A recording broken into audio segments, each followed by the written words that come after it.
So eto mga sangkay, may balita po tayong bagong-bago patungkol po kay Zaldico. Nahanap na nga ba ang kinaroroonan?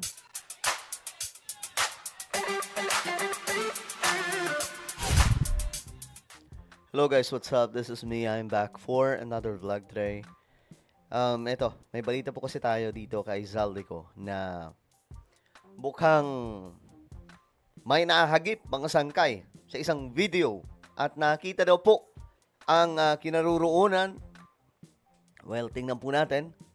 Anyway, bago tayo magtuloy-tuloy sa mga hindi pa po dyan nakakapag-subscribe sa ating YouTube channel, tayo po ay road to 2 million subscribers na. Yan, makikita nyo po sa video.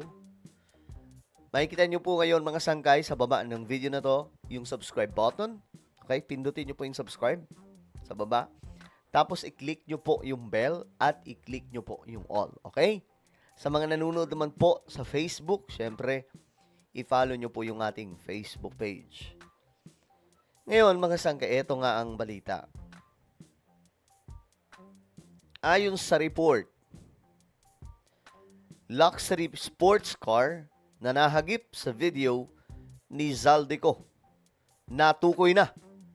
Okay. So, yung natukoy na pala, mga sangkay, yung mga luxury sports car na nakita mga sangkay daw sa video. Okay, tingnan po natin. Possible kaya na malaman na kung saan po yung kanyang lokasyon?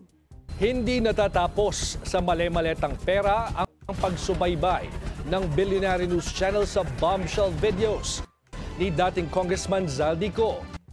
Nakuha kasi namin ng impormasyon at natukoy ang may-ari ng sasakyang nahagip sa video na katabi ng umano'y cash deliveries para raw kay PBBM at former House Speaker Martin Romualdez. Okay, ayan na mga sangkay ha. Nakuha. So, naalala nyo yung picture, mga sangkay, na pinapakita niya na may mga katabing mga male-maleta. Ang laman daw po nun pera. At ayon po sa kanyang kalokohang impormasyon, para daw po yun kay PBBM at kay Martin Romualdez. Ngayon, hindi po natin alam kung gaano katotoo yun, mga sangkay, kasi hindi naman po yun sinumpaang salaysay, mga sangkay. Sa madaling sabi, nagkakalat lamang po siya ng kung ano-anong mga impormasyon para po hindi magtiwala ang tao kay PBBM. Actually, mga sangkay, kung mayroon man po siyang damay, yun po si Romualdez. Pero si PBBM, malabo po yun kasi siya nga po nagsiwalat, mga sangkay. 'Di ba? Paano siya magiging kabahagi dyan kung siya po ang nagsiwalat? Okay, tuloy po natin. Ang detalye sa exclusive agenda report ni Joash Malimban. November 15 ngayong taon nang ilabas ni ex-Ako Bicol Party List Representative Zaldico ang isa sa kanyang bombshell statements patungkol sa flood control scandal.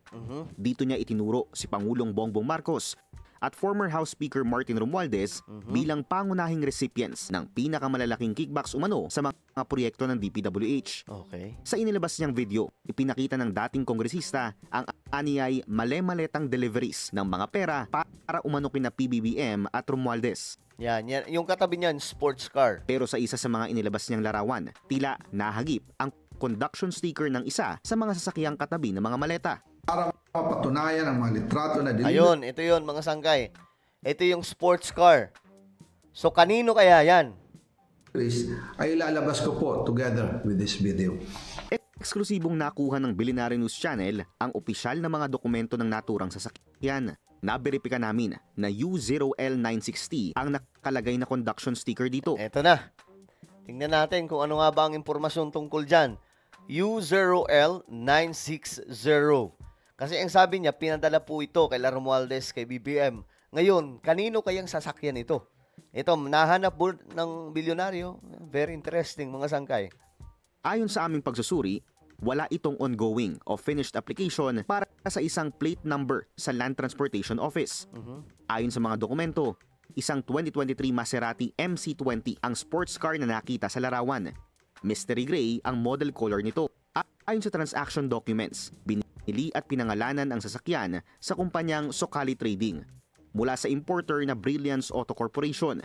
Isang sole proprietorship na registered sa Department of Trade and Industry ang Socali at nakafocus umano sa automotive trading, auto accessories at general trading. Ang pangalan ng registered owner, isang Federico Jr. Guillem Datoon. Binili ang sasakyan sa halagang 20 million pesos. Okay. Kung babalikan ng mga umano'y ebidensyang ipinakita ni Ko, tila may ilang hindi pagkakatugma-tugma sa transaction histories ng sasakyan. Yan na nga ba sinasabi po natin sa hula. Hindi, totoo yan mga sanggay. Yan ang sinasabi po natin na mukhang mali-mali po yung mga lumalabas na impormasyon, nagkakabuhol-buhol. Kaya nga mga sanggay, mahalaga na humarap siya sa pagdinig sa Senado or sa ICI. Manumpa siya sa kanyang salaysay kasi doon, hindi po fake news yung ilalabas mo.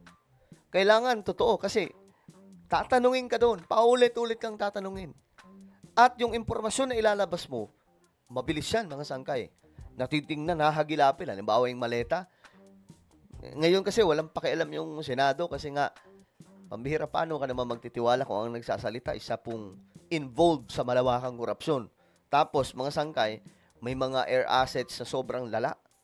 Di ba? Paano po pagkakatiwalaan yun? Maliban pa doon, yung mga sinasabi niya, parang hindi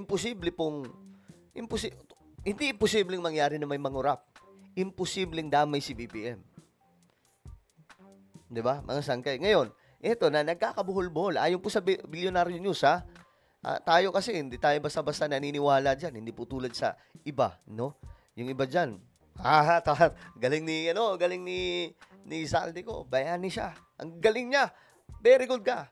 Hindi tayo ganoon. Hindi naman po tayo tanga mga sangkay Kung tanga na nga po tayo, maniniwala po tayo kaagad doon. Mga sangkay. At eto, ang nahanap ng bilyonaryo. Tingnan natin.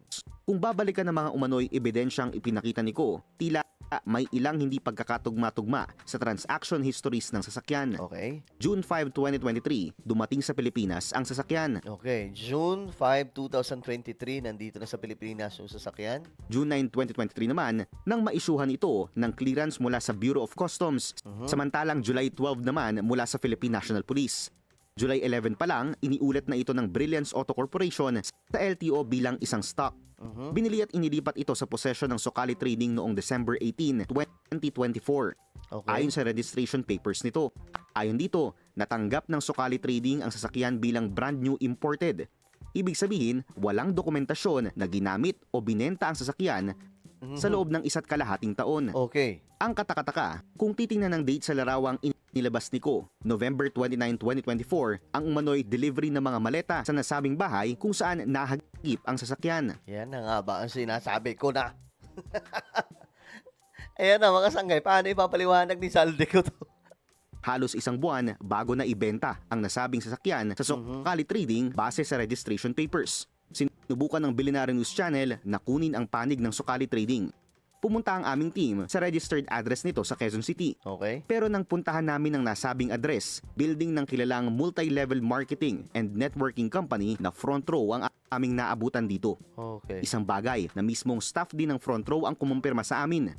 Pero ayon sa building staff, ilang taon nang nakatirik ang kanilang gusali rito at wala umano silang alam na kumpanyang Socali Trading. Matatandang ang bilyonaryong si Sam Versosa ang isa sa co-founders ng Front Row. At siya rin ang presidente ng Modena Motorsports Incorporated, ang tanging authorized Maserati distributor sa buong bansa. Sinubukan ng Billionaire News Channel na kunin ang panig ni Versosa pero hindi ito tumugon sa aming mensahe. Sinisikapan ng Billionaire News Channel na kunin ang panig ng DTI para malaman ang impormasyon sa nasabing kumpanya. Lalo na't nakakuha ang BNC ng isa pang dokumentong nagpapakita ng iba pang transactions ng Socali Trading at Brilliance Auto Corporation. Ayon sa dokumentong nakuha ng BNC, bukod sa natukoy na 2023 Maserati MC20, 3 Maserati pa ang binili ng Socali Trading sa Brilliance Auto Corporation sa kaparehong araw, December 18, 2024. Isang Levante GT at isang Grecale na imported noong May 25, 2023 at isang Grecale GT Hybrid na imported noong October 26, 2023. Para sa Grabe itong Bilyonaryo News no? Ang galing magano. Alam nyo, marami din po talaga silang magagaling na researcher Pero nyo, hindi daw po nagkakatugma itong mga impormasyon na nilalabas po ni Zaldico. Ayon po sa kanila. Kasi ang sinasabi ni Zaldico, ewan ko parang si Martin Romualdez ata po yung may-ari daw na itong sasakyan. So ngayon, So, kakakalkal nitong Bilyonaryo News, nabisto nila na, teka, nagsisinungaling si Zaldico. Hindi ito yung information na nilalabas niya. Hindi totoo, hindi nagkakatugma-tugma. You see, guys, sabi ko nga sa inyo, ang isang kurap na politiko, magaling po yan magsinungaling, eksperto at professional po yan sa pambabaliktad at pagsisinungaling. Dahil itong mga to, gagawin nila ang lahat para makalusot po sa kanilang mga kinakaharap na kalokohan. Well, ano po ang inyong opinion? Comment down below. Meron po tayong YouTube channel, Sanggay Revelation. Hanapin niyo po ito ngayon sa YouTube, guys. Kapag nakita niyo na, i-click niyo po yung subscribe, i-click ang bell, at i-click niyo po yung all. Ako na po ay magpapaalam. Mag-iingat pong lahat. God bless everyone.